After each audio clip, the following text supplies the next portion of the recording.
soberano e Ele reina antes da fundação do mundo. Nosso Deus é soberano, Ele reina antes da fundação do mundo. A terra era sem forma e vazia, e o Espírito do nosso Deus se movia sobre a face das águas. Foi Ele quem criou o céu dos céus e fez separação das águas e da terra seca. Foi Ele quem criou os luminares e criou a natureza e formou o homem.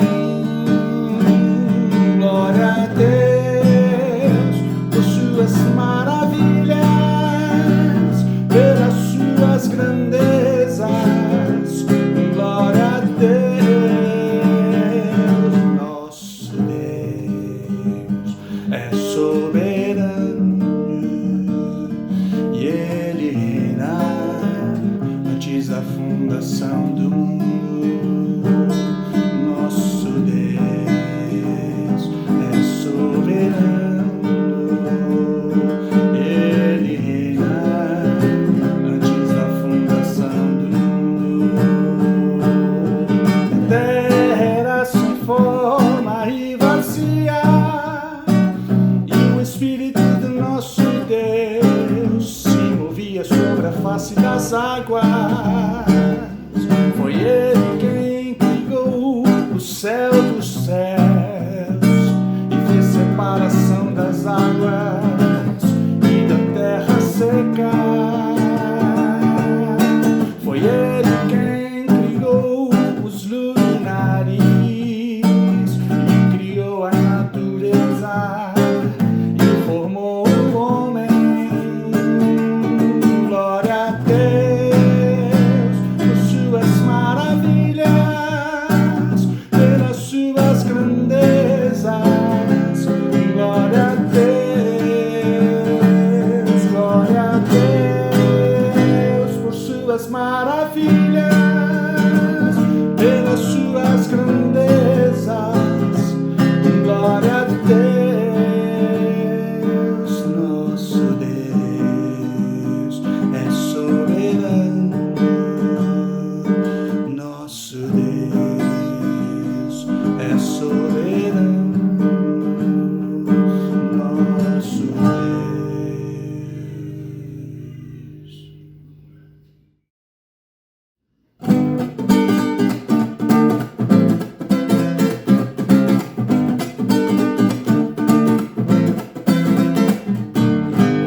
Sobre toda a terra tu és o rei, sobre as montanhas e o pôr do sol.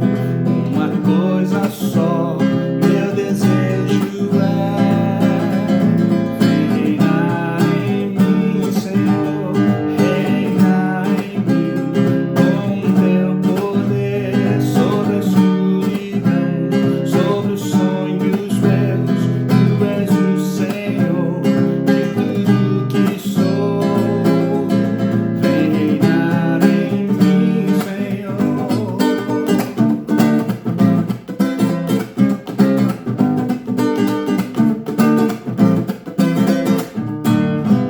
Sobre o meu pensar, tudo que eu falar faz-me refletir a beleza que há em ti.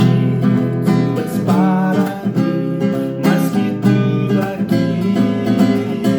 Vem reinar de novo em mim, reinar em mim com teu poder sobre a escuridão, sobre os sonhos meus. Tu és o Senhor de tudo que sou.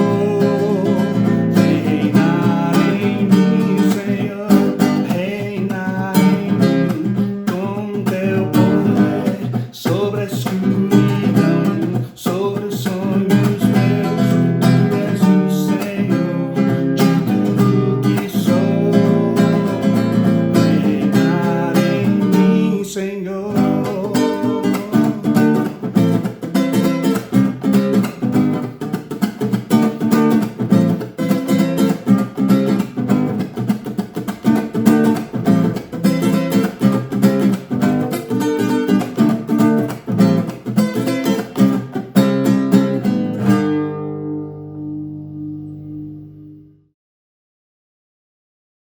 Olá, queridos, tudo bem?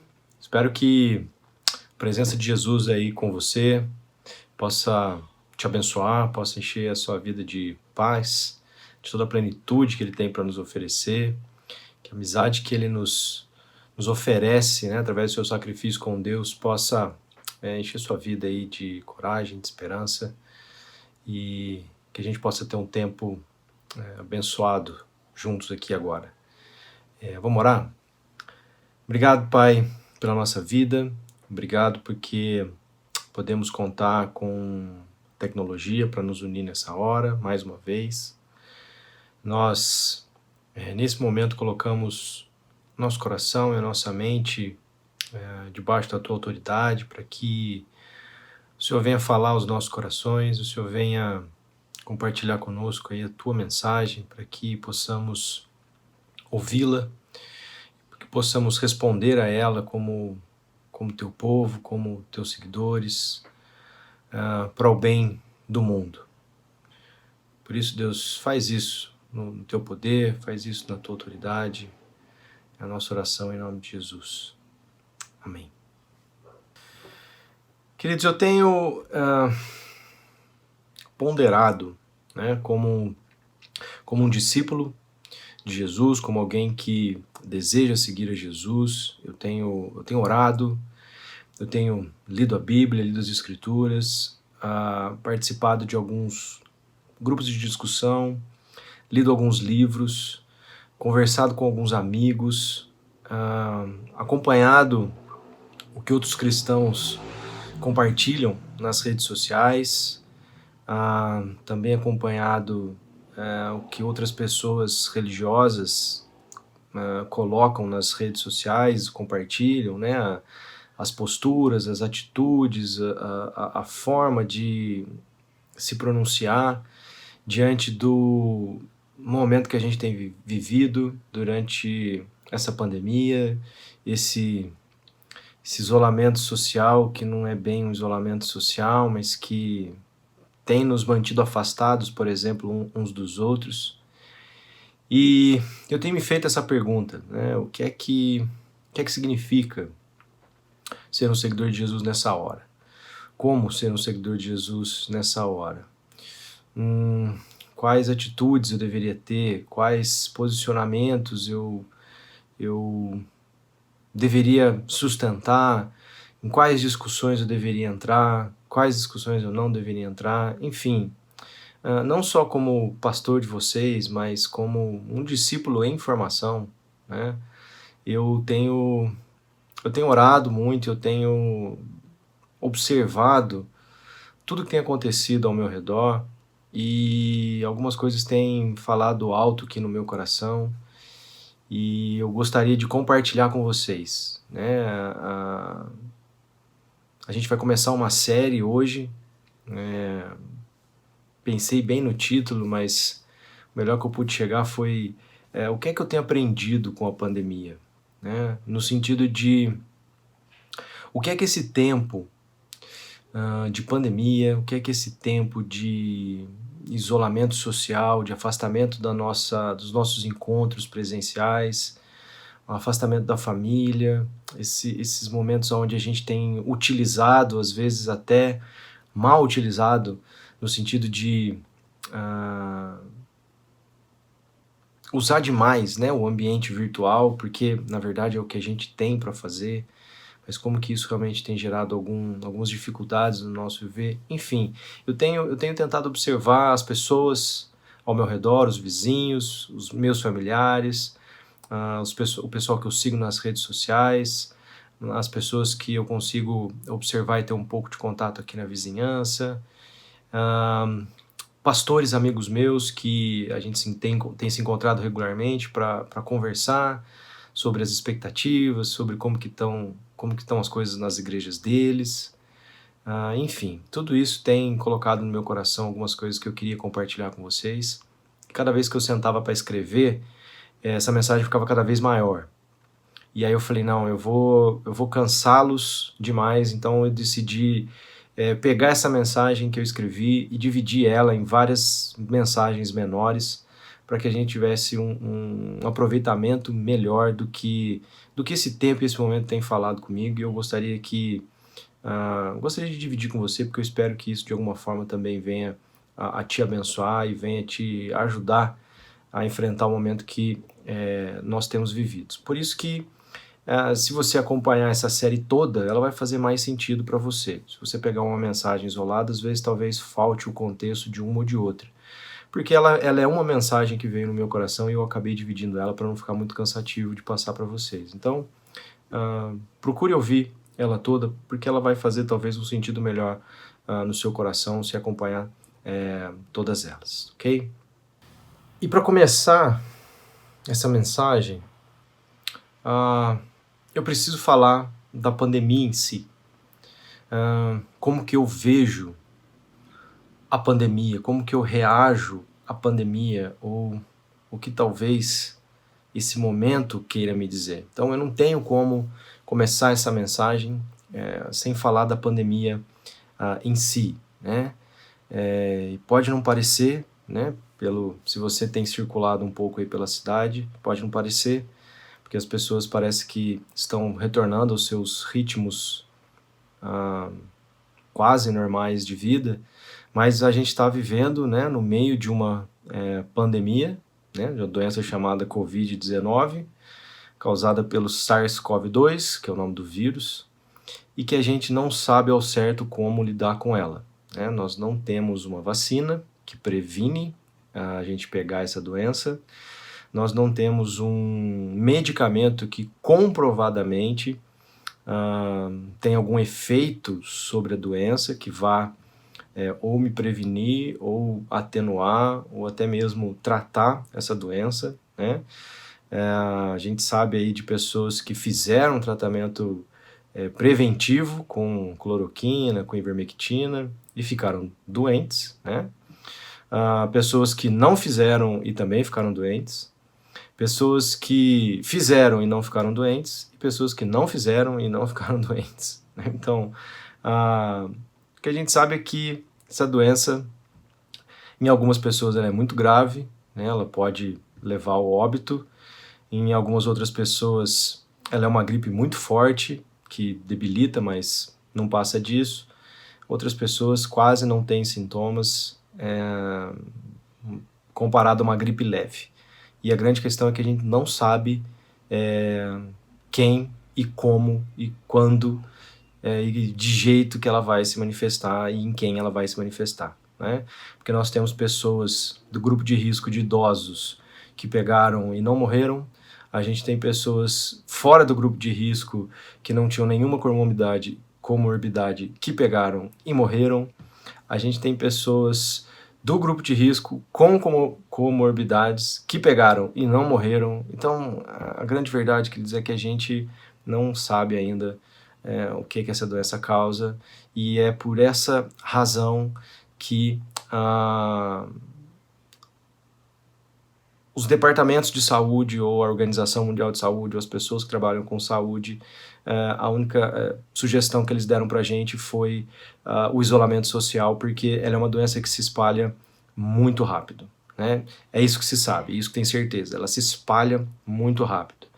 E o maior medo é de que o sistema de saúde não dê conta de atender todo mundo ao mesmo tempo. Então, pensando nesse sentido, a questão mais lógica é, então, se é uma doença que se espalha muito rápido através do contato social, isolamento social, evitem estar na rua, evitem estar em aglomerações, todas as orientações que a gente tem recebido, tiver contato com superfícies ou com outras pessoas, higienize as mãos, evite levar as mãos no rosto, use máscara para, se você estiver doente, evitar de espalhar o vírus para onde você estiver.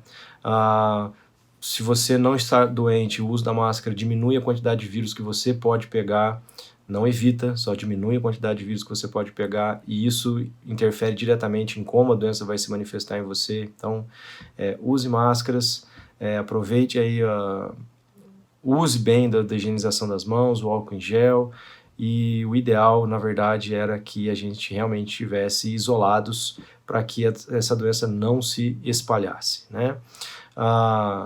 essa é a solução que propuseram para a gente para desacelerar o contágio, né? Não é evitar, mas é desacelerar, porque assim menos pessoas morrem até que surja um tratamento eficaz, uma vacina ou tudo mais.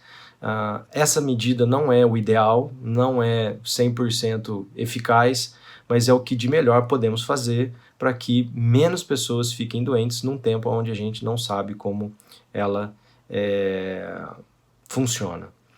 Felizmente, por mais que a gente esteja não fazendo bem o isolamento social, ele tem funcionado, né? Porque, queira ou não, a gente já está com 6 meses aí praticamente de pandemia e o nosso sistema de saúde, por enquanto, aqui em São João, está dando conta de atender. Infelizmente, em outros lugares isso não aconteceu, mas aqui, graças a Deus, podemos dizer que sim. Então, o isolamento social está, de certa maneira, funcionando. Nós não sabemos como vai ser daqui 15 dias, porque cada vez mais isso está sendo flexibilizado. E nós só vamos saber o resultado dessas flexibilizações sempre de 15 a 20 dias depois. Mas, por hora, meio que mal feito, tem surtido resultado. Não como esperado, né? Se a gente tivesse aí aderido 100% ao isolamento social, a gente não precisaria ter perdido, acho que 19 pessoas, se eu não me engano, se eu estou dando dado atualizado até a data de hoje, 19 pessoas com Covid. Mas foram só 19, pastor. Mais uma vez, a gente fala só 19 porque não foi ninguém do nosso contato, ninguém do nosso convívio. E a gente precisa pensar que dessas 19 podia ser 0, né? Se a gente tivesse mantido o isolamento social desde março, esse número não precisava ser 19, podia ser 0, se a gente estivesse respeitando essas questões. Ou pelo menos não 0, mas bem menor do que 19, né? Bom, e aí, queridos, muita gente tem tentado explicar a pandemia, né? Tem muita gente que oferece explicações do momento que a gente está acontecendo. Algumas pessoas dizem que isso são sinais da volta de Jesus, são sinais do fim dos tempos, né? Sinais de que realmente o mundo está acabando, como se daqui a alguns anos ou algumas décadas, finalmente o tão famigerado apocalipse que as pessoas temem irão acontecer, ou para os cristãos, né? Então Jesus vai voltar e aí tudo vai ser pleno como deveria ser. Outras pessoas dizem que isso é resultado do pecado, né? O pecado está demais no mundo, Deus está pesando a mão sobre a humanidade, por isso que Deus mandou essa pandemia, para que as pessoas o busquem, enfim. Outros ainda não explicam, mas são rápidos em procurar um culpado, né? Responsabilizar alguém. Isso aí é coisa da China, né? A China quer dominar o mundo, inventaram um vírus e soltou no mundo. Então isso é coisa de esquerda para derrubar o presidente. Isso aí é jogo das companhias farmacêuticas que querem ganhar dinheiro em cima das doenças. Enfim, existe sempre um culpado pela pandemia. E aí é nessa questão que eu quero refletir, né? Por que a gente tem essa necessidade de ficar explicando a pandemia, né? O porquê que ela, de alguma forma, tem que fazer sentido para a gente para passar por ela, né? Será que realmente existe uma explicação que vai fazer com que fique mais fácil o isolamento social, ou entender o porquê que tudo isso está acontecendo? Será que a gente tem que realmente achar uma explicação para ela? Essas questões que eu queria pensar com você nessa noite, né? Primeiro de tudo, né? Você buscar um culpado por uma pandemia, você querer responsabilizar um país, uma indústria por conta da pandemia. Queridos, geralmente quando a gente busca culpados por alguma situação, isso é um grande sinal de imaturidade. É uma tentativa de racionalizar um problema ao invés de olhar ele de frente e lidar com ele. E no caso da pandemia, como a gente não sabe como lidar com ele, ele é um problemão pra gente, porque às vezes eu até quero lidar com ele, mas eu não sei como. E aí é mais fácil a achar que existe um responsável e de que de alguma forma algum senso de justiça cósmico vai tratar de corrigir isso, vai punir os culpados, de maneira que eu não preciso me envolver com esse problema, porque não fui eu que gerei, eu não sei como resolver, tem algum culpado por isso, então é ele que se vire depois, né? Essa postura não vai levar a lugar nenhum e é uma grande imaturidade. Tem uma outra questão, queridos, quando eu olho para as Escrituras, eu vejo Jesus falando sobre os últimos dias, e aí pensando nesse grupo de pessoas que acreditam que tudo que está acontecendo são sinais dos últimos dias, do fim dos tempos, né? Quando eu procuro nas Escrituras, né, eu encontro Jesus falando sobre isso, né? Jesus falando sobre os últimos dias. E os últimos dias começaram com a ressurreição dele, há 2000 anos atrás. E nós ainda estamos vivendo os últimos dias, né? E é justamente sobre esse tempo que Jesus diz, quando ele senta com os seus discípulos, e os discípulos perguntam quais sinais a gente deveria esperar de quando o teu reino vier, né? E aí Jesus vai dizer assim: vocês ouvirão falar de guerras, ameaças de guerra, mas não entrem em pânico. Sim, é necessário que essas coisas ocorram, mas ainda não será o fim.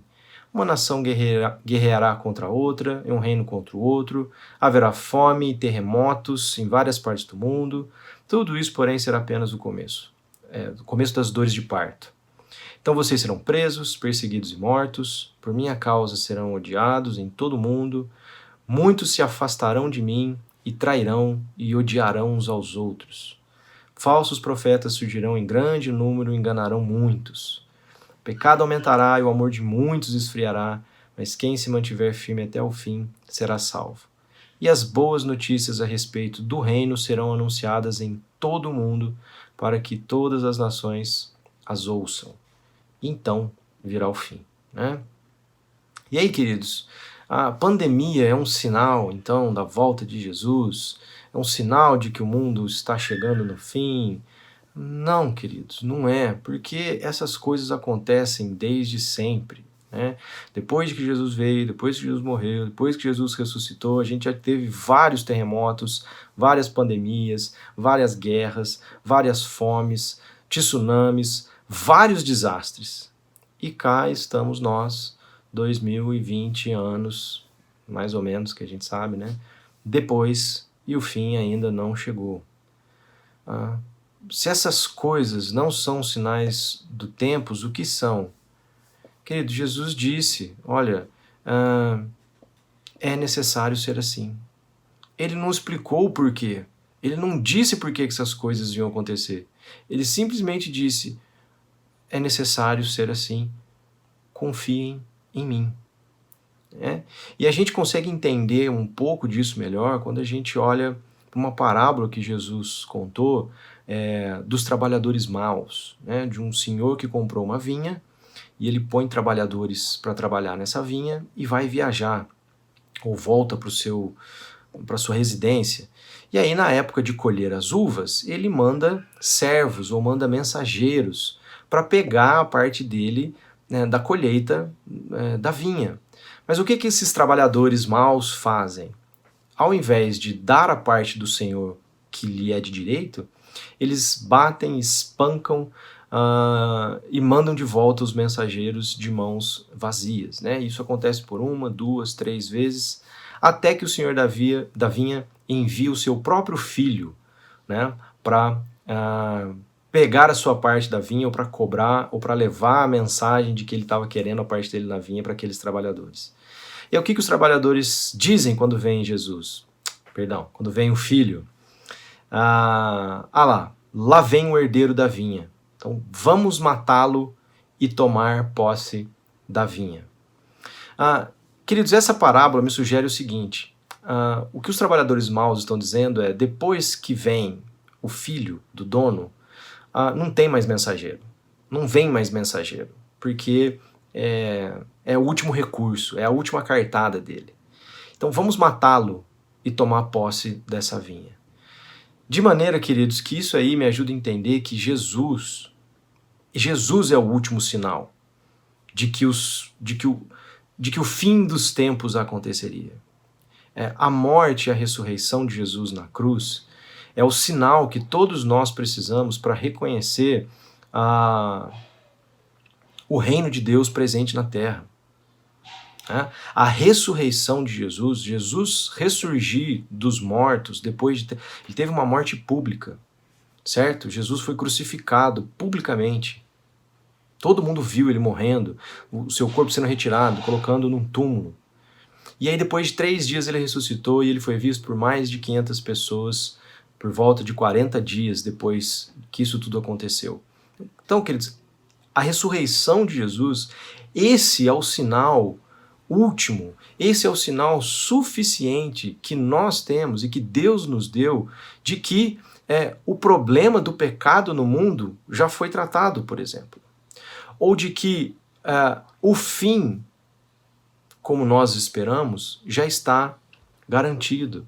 Então, a ressurreição de Jesus dá início para a gente nesses últimos dias, de forma que o que acontece não são sinais dessa vinda, porque o próprio Jesus diz, ninguém vai estar esperando, vai ser como um relâmpago que mostra de um lado e vai no outro, ou como um ladrão que vem à noite, certo? Então, esses sinais, a única coisa que Jesus diz é necessário ser assim. Confiem em mim. Como eu já disse, buscar ou dizer que é por causa do pecado também não é, queridos, porque a questão do pecado no mundo já foi tratado por Jesus na cruz. A justiça que Deus precisa exercer sobre a humanidade por conta do pecado já foi colocada sobre Jesus. Deus não precisa ficar pesando a sua mão sobre a humanidade, porque isso já foi lidado com Jesus. Por isso, queridos, a pandemia não é consequência disso. Né? A pandemia, queridos, é fruto desse mundo separado de Deus. Por isso que é necessário que isso continue sendo assim. No entanto, o sinal da ressurreição de Jesus também deve ser suficiente para mim compreender de que o reino de Deus já veio sobre a terra, já está sobre a terra, nós já vivemos a realidade dessa possibilidade de uma interação com Deus por causa do que Jesus fez. Hoje nós podemos interagir com Deus, nós podemos ser a presença de Deus no mundo por conta do que Jesus fez. E isso é viver no reino de Deus, mesmo em meio a um mundo que ainda carrega as marcas da separação com Deus. E aí, queridos, a gente tem uma situação que a gente pode ver no livro de Atos, né? Que Ágabo acaba prevendo que haveria uma fome em Jerusalém. E a igreja de Antioquia, ela reage a isso, ela reage a essa profecia do Ágabo, dizendo, Ágabo, então vai ter uma fome? E o que eles fazem? Eles começam a se perguntar, quem vai correr maior risco quando essa fome acontecer? O que é que nós podemos fazer para ajudar? A quem nós enviaremos? Então, a igreja de Antioquia, ela não fica procurando sinais do fim, né? Elas não ficam achando que é por conta do pecado, nem tampouco ficam procurando culpados por aquela fome. Mas eles se unem em oração e procuram descobrir o que é que Deus estava fazendo, e eles procuram discernir o que é que Deus desejava fazer. Porque eles sabiam que o que Deus desejava fazer, Deus desejava fazer através deles, por meio deles. E aí, queridos, a igreja de Antioquia é a primeira igreja que a gente tem descrição na Bíblia de uma igreja que é multiétnica. Ele não tem só judeu, tem egípcio, tem europeu, tem africano, tem asiático, tem judeu. Então é uma igreja composta por uma multiplicidade de etnias que estão fazendo o quê? Se reunindo para ajudar uma comunidade judaica em Jerusalém. Queridos, isso não fazia sentido nenhum no mundo antigo. Mas percebam que essa igreja, ela percebe o problema, ela se une em oração e ela busca oferecer uma resposta a esse problema. Essa é a questão, queridos. diante da pandemia que a gente tem vivido, não vale a pena ficar perguntando por quê ou tentando achar uma explicação para ela. Mas vale a pena dobrar os nossos joelhos, nos colocar em oração, muitas vezes sem saber ainda pelo que orar, muitas vezes sem saber o que dizer, e nós não precisamos nos preocupar com isso, porque quem nos move a orar é o próprio Espírito de Deus que intercede por nós com gemidos que nem fazem sentido. Mas Deus ouve a expressão do Espírito Santo através das nossas orações, principalmente quando a gente deseja saber qual é a resposta que Deus quer que a gente dê ao que está acontecendo, porque nós somos o meio pelo qual Deus vai usar para essa resposta. Mas pastor, a gente ainda não sabe direito o que fazer. Nós não sabemos ainda direito o que fazer. O que fazer então? Queridos, a gente está vivendo um momento único na nossa história, da nossa geração, porque nós estamos falando de 1 milhão de mortes já. 1 milhão de pessoas perderam a sua vida por causa dessa pandemia. Queridos, a gente pode não saber o que fazer, mas quando a gente olha para o livro de Salmos, e o começo do livro de Salmos, principalmente o livro 1, livro 2 e livro 3, eles são repletos de salmos de lamento. E esses salmos de lamento, no livro 4 e livro 5, vão se tornando cada vez mais em salmos de louvor e adoração a Deus. Isso mostra pra gente, queridos, que lamento é uma resposta adequada ao mal no mundo.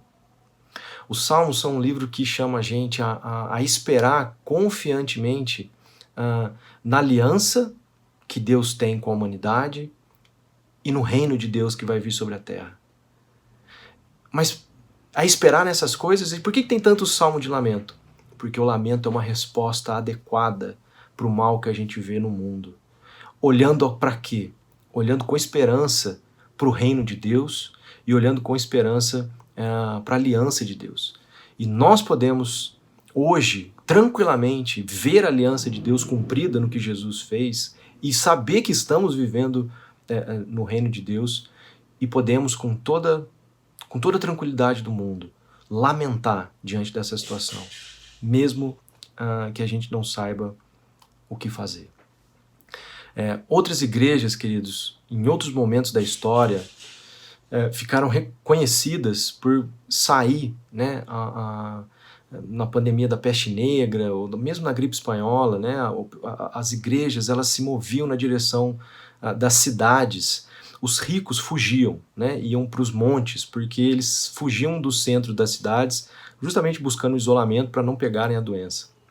As igrejas corriam para o centro das cidades para acudir as pessoas, para ajudar as pessoas, muitas delas se colocando em risco, muitas delas morrendo para a pandemia para poder ajudar. E a igreja ficou marcada por isso, né, por essa atitude de não fugir, né, dos problemas, mas oferecer ajuda, mesmo às vezes correndo o risco de vida por conta de querer ajudar.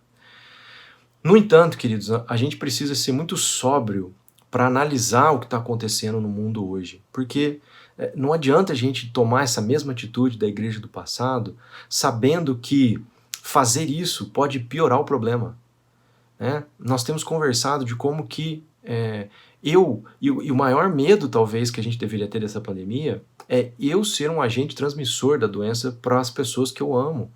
Porque eu posso pegar essa doença e, sem nem saber, estar transmitindo para outras pessoas e principalmente do nosso convívio. E, queridos, a gente tem contato com o pessoal da saúde, a Grace trabalha na saúde. É absurdo o número de pessoas que falam assim, não, a pessoa estava isolada em casa, a pessoa não saía de casa, pegou Covid e morreu. Tá vendo? O isolamento não funciona. Não, queridos, essa pessoa, ela estava em casa, mas existia outra pessoa na casa que não estava, que ela saía, ela ia no mercado, ela ia para o trabalho, ela ia e voltava. Então, essa pessoa se tornou o canal de contágio para aquela pessoa que não saiu de casa. Então, nesse sentido, queridos, a gente precisa ser muito sóbrio em como que nós vamos nos colocar diante de tudo isso que está acontecendo por nós. Eu quero encerrar, eu quero ler para vocês um dos livros que eu li, chama-se Pandemia, do N.T. Wright, é um teólogo norte-americano muito bom, e ele, nos primeiros meses da pandemia, ele foi capaz de escrever um texto e publicou um livro sobre a pandemia, que me ajudou bastante a entender e a preparar essa mensagem para vocês hoje. Eu quero ler um trecho do livro. Ele diz assim: hoje nós sabemos muito bem disso. Alguém pode carregar e transmitir a Covid-19 sem saber que a possui. Desse modo, a inclinação natural de um seguidor de Jesus de obedecer ao chamado do Senhor e ajudar no local do perigo, mesmo correndo risco de vida, parece bastante diferente quando essa ação, aparentemente heróica, pode facilmente piorar as coisas. O desejo generoso e unidimensional de ser herói, de fazer a coisa certa, deve ser complementado com a disposição igualmente generosa de conter o aparente heroísmo quando ele próprio pode ocasionar uma tragédia. Então, queridos, por mais que a gente tenha esses exemplos da igreja correndo ao perigo para ajudar, nós precisamos ser sóbrios e entender que talvez a melhor maneira de ajudar seja não correndo para o perigo, porque nós podemos piorar a situação. Eu insisto, queridos, o isolamento social, por hora, é a melhor medida que a gente tem para combater essa pandemia. No entanto, isso não significa que nós não vamos fazer nada. Nós podemos, mais uma vez, nos colocar em oração diante de Deus e nos perguntar qual é a melhor resposta que podemos oferecer para isso. Eu vou falar mais sobre isso nas próximas mensagens, mais sobre o isolamento, porque eu creio que é a melhor resposta que nós podemos dar por uma série de razões, que na próxima semana ou na outra a gente conversa. Mas por enquanto, queridos, não tente explicar, não queira entender, confie em Jesus. Jesus, ele é o sinal suficiente de que o problema do mal no mundo já foi resolvido. Mas, pastor, a gente está passando o problema do mal no mundo. Ele está com os dias contados, o reino de Deus vai ser pleno sobre a terra, nós não vamos mais precisar lidar com isso. Por hora, nós temos que lidar com isso. Lamentar essa situação é algo extremamente apropriado para o momento. Nos unir em oração, lamentar a perda de 1 milhão de vidas pelo mundo. Aqui no Brasil, 100 mil vidas. Queridos, são pessoas que não precisavam ter morrido se o mundo todo tivesse adotado um isolamento mais eficaz. Pastor, mas tem questão econômica? Outra hora a gente conversa sobre isso. Mas a grande questão é essa. Existem coisas profundas do nosso coração que essa pandemia tem colocado luz, tem lançado luz para a gente analisar.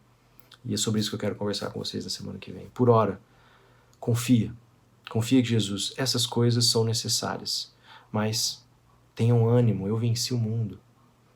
E o sinal de que ele venceu o mundo é a ressurreição dele. É o único sinal que a gente precisa, é o sinal suficiente que a gente precisa para esperar a volta dele, aonde essas coisas não vão mais acontecer. Mas até lá, nós podemos orar, nos lamentar e pedir para que Deus realmente nos mostre como é a melhor maneira de nos posicionar diante de tudo isso. Que Ele nos abençoe, queridos. Amém.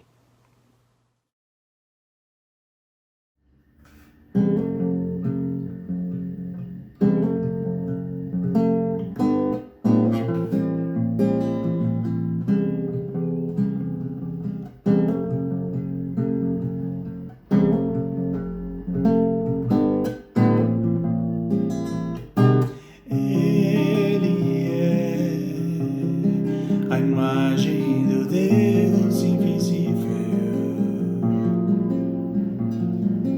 Ele é Senhor sobre a criação,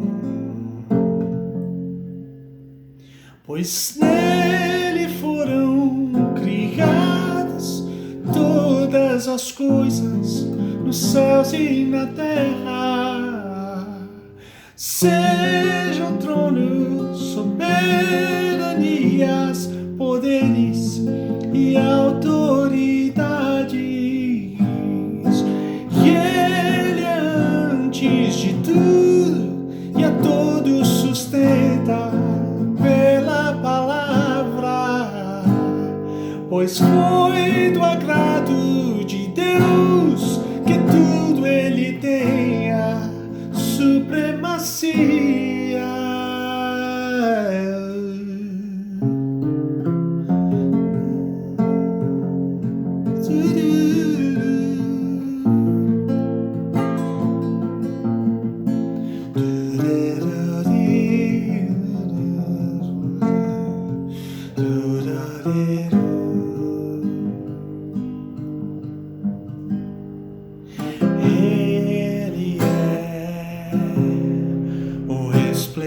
da glória do Pai. Ele é a exata expressão do seu ser, pois nele foram criadas todas as coisas nos céus e na terra, sejam tronos, soberanias, poderes e autoridades. Ele é antes de tudo e a todos sustenta pela palavra, pois foi do agrado de Deus que tudo ele tenha supremacia.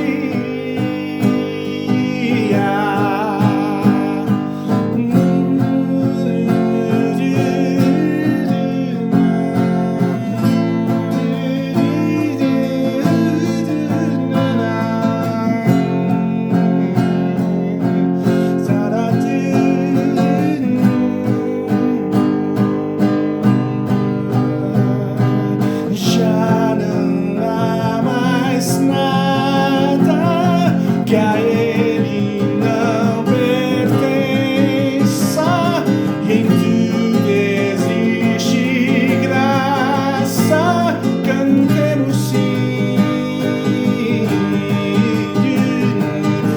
Já não há mais nada que a ele não pertença, e em tudo existe graça. Cantemos sim.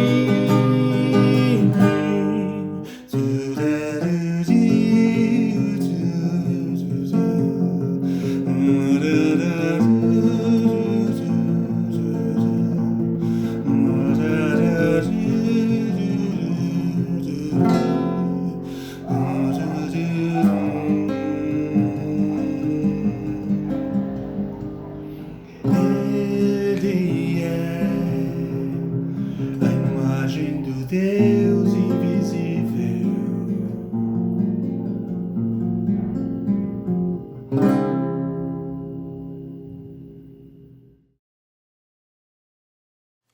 Pai, em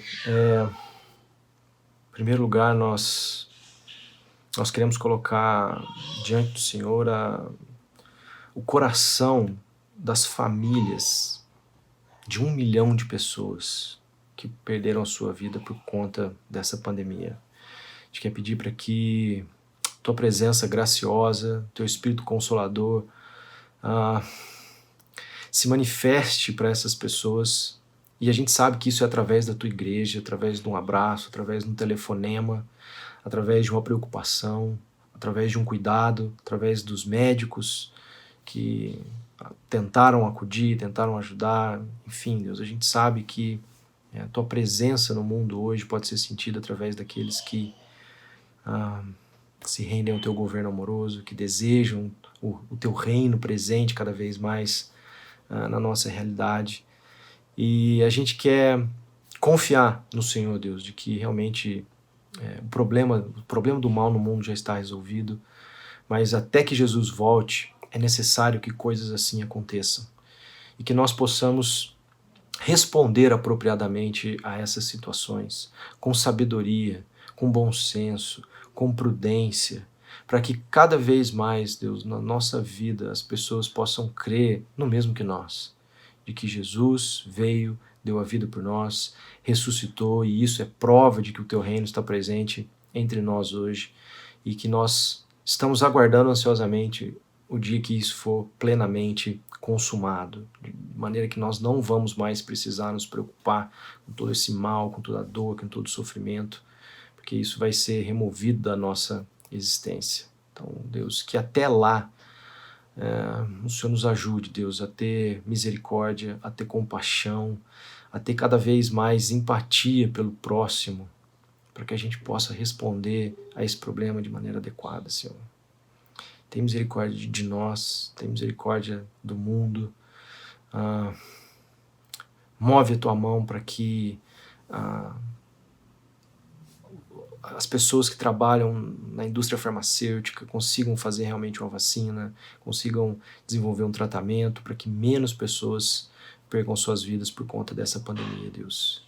Nos ajude, meu Deus, mais uma vez, nos ajude a sermos tua presença viva no mundo hoje, de maneira sábia e prudente. Essa é a nossa oração, com toda a nossa gratidão, em nome de Jesus. Amém. Queridos, que o amor de Deus, Pai, a graça de Jesus, o Filho, e a presença deles através do Espírito Santo estejam com todos vocês, toda a Igreja de Jesus espalhada pela face da terra, hoje, para todo sempre. Amém e amém. Queridos, uma boa semana para você. Vá meditando aí nessa série. A gente vai conversar um pouco mais sobre ela. Quero te incentivar a, essa semana, pegar o seu telefone, entrar em contato com alguém da nossa comunidade que você não tenha tido ainda, saber como a pessoa está. Se você souber de alguém precisando de ajuda, vamos nos mobilizar aí virtualmente para poder socorrer e ajudar essas pessoas. Graças a Deus nós temos podido fazer isso e vamos continuar fazendo enquanto Deus nos permitir. Mas espero que você seja abençoado com tudo que a gente tem conversado aqui. Espero te abençoar também na semana que vem. Então até lá, Deus te abençoe, boa semana.